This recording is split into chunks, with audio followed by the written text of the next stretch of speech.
What the heck is a spider jig, Nick? Well, I showed it in recent videos and old videos, and if you ever heard any of the West Coast old-timer guys talking, you're going to hear about spider jigs or the Yamamoto Hula Grub. What is a spider jig? Let me open up the package and show you. So the originator of the spider jig was Bobby Garland out in Arizona. The Garland brothers worked on it together, but Bobby Garland's the true inventor of it. What that is, it's essentially like a tube, okay, with a skirt on the back with twin tail kicking grubs right there on the end. So all in one, it almost looks like a jig. So if you guys don't know, Bobby Garland was the originator of the tube, okay, in bass fishing, the tube. They called it a gets it. Now, what happened is, they were basically the originators of a bunch of little panfish jigs. Well, they made a tube that was bigger, and Bobby loved bass fishing, so they always fished their gets it tube, caught them really, really well. Well, what happened is one day they cut that little material part off the back of there, that little skirt part, and they rigged a Mr. Twister twin tail on the back, and it was a separate piece here with this piece coming together, and they rigged it on a jig head. I'm not sure if you can quite see that. Just like so, they rigged it on a jig head, and they referred to it as a spider jig. Now, long story short, Bobby sold that company, got remarried, a bunch of marriages. There's a good backstory that his daughter put on YouTube. It's like 45 minutes. Really cool if you guys actually want to watch that.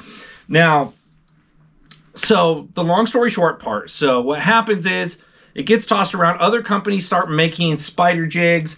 Gary Yamamoto came from California to Arizona, where he started to fish it and realized, hey, such a cool bait that he purchased Twin Tees, I believe was the name, and they had the twin tail like that because the Mr. Twister, the tails have more of a curly tail grub look to them and not so much like this. So Gary acquired that company and used his awesome way of making plastics like they're super secretive about to put it all together in one package. That's what the Hula Grub is. Honestly, probably the #1 spider jig there is in the country right now that they refer to as the Hula Grub.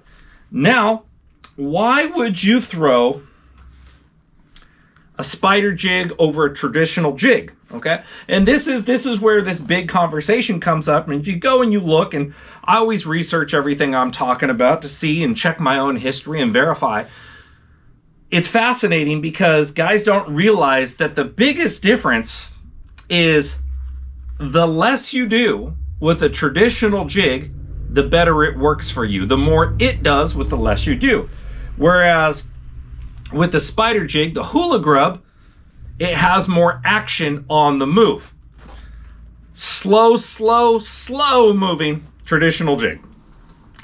A little bit faster. If you're one of those guys that's like, hey man, I fish a jig, I just don't have a lot of confidence in a jig, you should probably start spider jigging because it favors the person that tends to be a little bit more impatient, moves the rod a little bit more. You have a little bit more action. That doesn't mean this doesn't catch them deadly slow. The interesting fact, if you want to listen to this, so jigs traditionally were invented where there's more stained water, which is fascinating because in gin clear water, I catch them on a traditional jig just fine.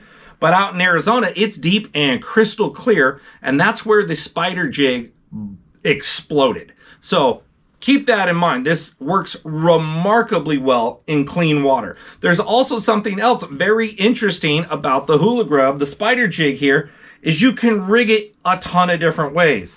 You can rig it on a rocker head, like the Headbanger rocker head right there, a swing head jig. You can Texas rig it. You can switch it through a ton of different jig heads. You can do non-weed guard, for example. There's no weed guard there versus the one I've got the paint knocked off right here, this BKK jig head right here. You can see I put a weed guard on there. Rigging options are very easy with a Hula Grub, the spider jig, to whereas with a jig, you get more color options as well with skirt materials. Let's say they don't manufacture that color. So those are a couple things to think of, guys. about the Hula Grub, the spider jig. If you haven't fished one already, they're very similar to a creature bait. Now, what you're often going to find is on a creature bait, the forward-facing portion of your bait typically doesn't have action, whereas kickers on the side or kickers on the bottom, to where a lot of the time it seems like that focal point is on the back of the bait where all the action is moving. So believe it or not, punching, flipping, putting that right there on like a vibrating jig. If you lose the skirt, believe it or not, rigging a freaking Hula Grub on a vibrating jig where you've lost the skirt is super deadly. Nobody ever talks about that. It's a great way to catch a bigger, better fish on average. And like I've said a million times, you've heard it from every single fishing YouTube video out there or wherever you watch, that a jig on average is going to catch a bigger fish. And that same thing lands with the Hula Grub into that category. It has more presence for a plastic, therefore it's going to trigger a bigger fish on average. Now, granted, there's little tiny ones. A lot of different people make these now, with little compact ones for small spotted bass and smallmouth versus the Yamamoto has a 4-inch and a 5-inch. So check them out, guys. If you want to check out the Hula Grub, I'll throw the Tackle Warehouse in the comment. Links down here to that or in the description of the video, no matter where you're watching it. It's either description or comment section. But if you guys have any questions about it, this is a technique I've been doing for quite a while now. Granted, there's guys that have been doing it a lot longer than me. It originated out in Arizona, took a harder shift back to California, then came back across the East Coast. But it is a very cool style of soft plastic. If you haven't tried it yet, that's the Yamamoto Hula Grub, aka the spider jig. There's a lot of people making them, but for my money, that's the best one you can get your hands on. Thanks for watching, guys.